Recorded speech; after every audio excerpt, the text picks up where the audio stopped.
आप सभी को नमस्कार। मैं सुषमा। मेरे चैनल में आप सभी का स्वागत है। मेरे चैनल का नाम है सुषमा का सुहाना सफ़र। आज हम बात करेंगे जीवित पुत्रिका यानी जितिया। अपने राज्य में, अपने अपने सिटी में सभी कोई अलग अलग नाम से जीवित पुत्रिका को उच्चारण करते हैं। जैसे जीवित पुत्रिका हो गया, जितिया हो गया, ज्यूतिया हो गया, या फिर जीवित वर्तिका हो गया। मतलब कि अपने पुत्र की लंबी आयु के लिए, संतान की प्राप्ति के लिए इसे कई तरह के नाम दिए गए हैं। तो आज इस साल 2023 में कब जीवित पुत्रिका आने वाला है, किस दिन आने वाला है, किस समय शुभ मुहूर्त है, इसका कुछ छोटा सा कथा मैं आप लोग के सामने भी सुनाऊंगी। तो अगर ये इस वीडियो में आगे बने रहने के लिए मेरा जो मेरे चैनल का सब्सक्राइब बटन है, प्लीज़ उसे दबा दे और बेल आइकन को भी ऑल कर दे। जो घंटी दिख रहा है उसे आप भी ऑल कर दे। और प्लीज़ प्लीज़ प्लीज़ इस वीडियो को ढेर सारा लाइक करे, मैसेज करे, कमेंट करे और जाने जीवित पुत्रिका के बारे में। तो आइए चलते हैं हम लोग आप सभी को जीवित पुत्रिका के बारे में कुछ बातें क्या महत्वपूर्ण है। मतलब इस साल 2023 में जो नई नई माताएं बनी हैं, जो बहनें भी नई नई माताएं बनी हैं, उनको ये व्रत करना चाहिए या नहीं चाहिए, इसके बारे में पूरा डिटेल्स हम आप सभी के सामने रखेंगे। तो चलिए आइए बताते हैं, शुरू करते हैं कि जीवित पुत्रिका कैसे। सबसे पहले मैं बताती हूँ कि 2023 में कब है, किस दिन है, शुभ मुहूर्त क्या है, उसके बारे में बात कर लेते हैं। उसके बाद फिर आप लोग के सामने हम बताएंगे जीवित पुत्रिका का कथा। आप थोड़ा ध्यान पूर्वक आप लोग सुनिएगा और वीडियो को अच्छा लगे तो प्लीज़ लाइक करिएगा, शेयर करिएगा एंड मेरे चैनल को सब्सक्राइब करिएगा प्लीज़। इस साल जीवित पुत्रिका का व्रत 7 अक्टूबर दिन शनिवार को रखा जाएगा और इसका पारण जो होगा वो 8 अक्टूबर दिन रविवार को होगा। और पारण का शुभ समय है 8:30 बजे। और पारण किस चीज़ से करना चाहिए? गाय का दूध से। उसमें आप चना जो होता है, खीरा का दाना जो होता है, जितने आपके पुत्र या पुत्री हैं उस हिसाब से आप लोग दाल, चना का दाल और फूला हुआ चना का जो दाल होता है उसको निकाल कर, और खीरा का जो दाना होता है उसे निकाल कर मुँह में डालकर दूध के साथ उसे पार किया जाता है, चबाया नहीं जाता है। और पारण के दिन प्रातः काल स्नान, गंगा में स्नान किया जाता है या फिर आसपास के जो नदी हैं उसमें स्नान किया जाता है। और जिसके गांव में या क्षेत्र में नदी का नहीं है तो कोई तालाब जाती हैं, वो भी नहीं है तो घर का कुआं में, वो भी नहीं है तो अपने घर में सबके यहाँ बोरिंग तो होता ही होगा। तो जैसे भी, लेकिन स्नान करने के बाद, पूजा पाठ करने के बाद ही पारण करना चाहिए। और पूजा का समय जो है वो दिन में तो पूजा नहीं होता है, लेकिन हाँ रात में दिन भर सही है। रात में समय 8 बजे से लेकर 10 बजे के बीच में आप लोग पूजा कर लीजिए। जीवित पुत्रिका का जो महत्व है वो हम लोग सब जानते हैं कि जीवित पुत्रिका में हम लोग एक जितिया होता है, उसको या सोने में या चांदी में या फिर धागा में पिरोकर उसका पूजा किया जाता है।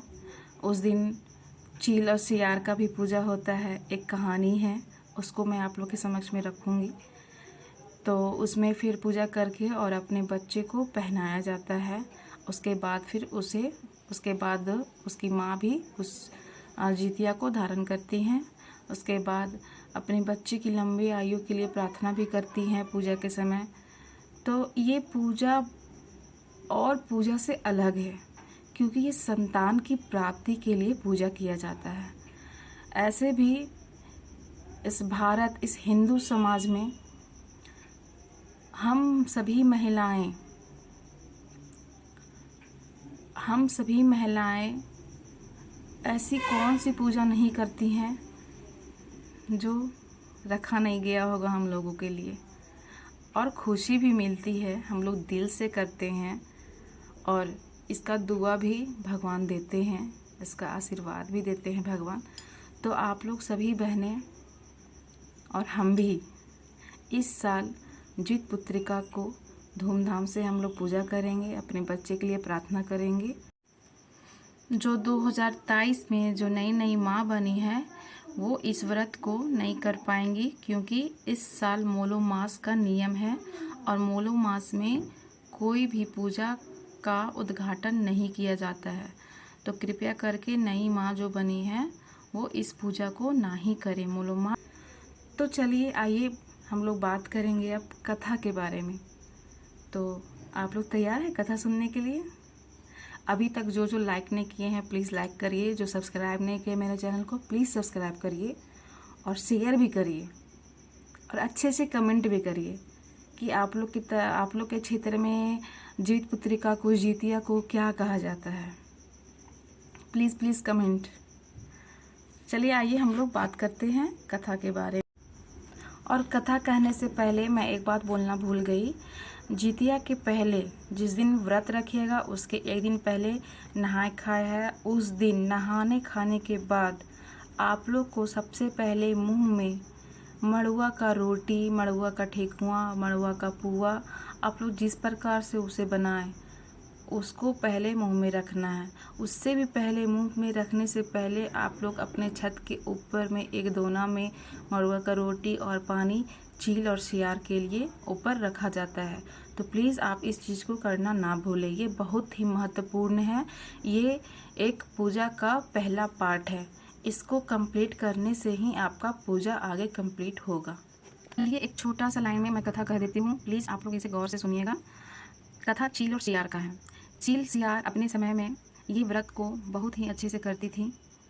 चील बहुत ही नेक धर्म से जो नियमतापूर्वक वो अपने इस जीत पुत्रिका के व्रत को नियम से करती थी। और सियारिन जो है वो व्रत तो रखती थी, लेकिन व्रत करते समय वो मांसाहारी मतलब मांस खा जाती थी, वो भूखे नहीं रहती थी, व्रत करने का सिर्फ नाटक करती थी। बस मैं शॉर्ट में कर रही हूँ। तो वो अगले जन्म में उन लोग दोनों राजकुमारी बने, एक लड़की के रूप में जन्म लिया है और दोनों ही राजकुमारी ही थे। उन लोग दोनों बहनें राजा के यहाँ ब्याही गई। जो चील जो राजकुमारी बनी उसके यहाँ संतान ही संतान पैदा हुए और जो सियारिन थी उसके यहाँ पुत्र तो होते थे, पर उसके पिछले जन्म के जो फल थे उसकी वजह से उसके सारे पुत्र का देहांत होते गया। वो बहुत सोच में डूब गई, बहुत ही रोने लगी। उनको समझ में नहीं आया कि क्या कारण है, किस कारण से मेरे पुत्र का देहांत होते जा रहा है। तब वह एक बाबा के पास गई और पूछी कि बाबा मेरे पुत्र का क्यों इस तरह देहांत हो जा रहा है, मैं माँ क्यों नहीं बन पा रही हूँ, माँ तो बन जाती हूँ पर मुझे इस सुख का प्राप्ति क्यों नहीं मिल रहा है। तो उन्होंने कहा कि आप पिछले जन्म में सियारिन के रूप में थे और आपकी बहन चील के रूप में थी। वह जीत पुत्रिका का व्रत बहुत ही सच्चे मन से नियम से वो पूजा की तो उनके यहाँ 8 पुत्र प्राप्त हुए। और आप हैं तो आप तो पूजा के दिन ही मांस का उपयोग कर लिए थे। आपको समझाने के बावजूद भी आप इस चीज़ को नहीं समझे, व्रत का कथा सुनने के साथ भी आप इस चीज़ को नहीं माने। तो उसी का आपका ये वरदान मिला है कि आपके अगले जन्म में आपका एक भी पुत्र नहीं रहेगा। तो बहुत घबराई हुई बोली कि ऐसा नहीं हो सकता, कोई तो उपाय होगा, कुछ तो उपाय होगा। तो फिर बाबा ने बताया कि उसी पूजा को आप सच्चे मन से, नेक से, सच्चे दिल से, नियम से, धर्म से आप इस चीज़ को करिएगा तो आपको पुत्र की प्राप्ति होगी। तो फिर वही पूजा को जीत पुत्रिका जब आया तब वो बहुत सच्चे मन से, नियम से, धर्म से इस पूजा को की। पूजा को करने के बाद उसे 9 महीने में एक बेटा प्राप्त हुआ और वह बेटा जीवित रहा। तो इसी तरह करते करते 4-5 और बेटे बेटियां हुई और उनका घर खुशहाल से भर गया। तो इसी के लिए हम लोग इस पूजा के दिन हम लोग कोई चीज़ का या फिर अन्न हो या फिर मांस हो या फिर फल हो, हम लोग निर्जला व्रत करते हैं। पानी तक नहीं पीना चाहिए क्योंकि यह खैर जितिया होता है और हम लोग जितिया अपने बाल बच्चों के लिए करते हैं। तो आप लोग सभी माताएं बहनें इस कथा को सुने होंगे, स्मरण किए होंगे। उम्मीद करती हूँ यह कथा आप लोग को बहुत अच्छा लगा होगा। प्लीज़ मेरे वीडियो को लाइक करें, चैनल को सब्सक्राइब करें और शेयर भी करें। मिलते हैं नेक्स्ट वीडियो में अपने ब्लॉग के साथ। ये जितिया आ रहा था तो थोड़ा सा मैंने सोचा कि आप सभी को बता दूं। और याद रखें, आज मतलब कि 2023 में जो जितिया आने वाला है, जो जीत पुत्रिका का व्रत आने वाला है, वो 7 अक्टूबर दिन शनिवार को है। पारण इसका 8 अक्टूबर को है, रविवार को।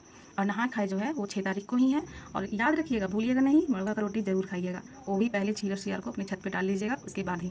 तो मिलते हैं नेक्स्ट वीडियो में। प्लीज़ मेरे वीडियो को लगातार कंटिन्यू आप लोग देखिए और इसे हो सके तो बहुत सारा आशीर्वाद दीजिए। धन्यवाद।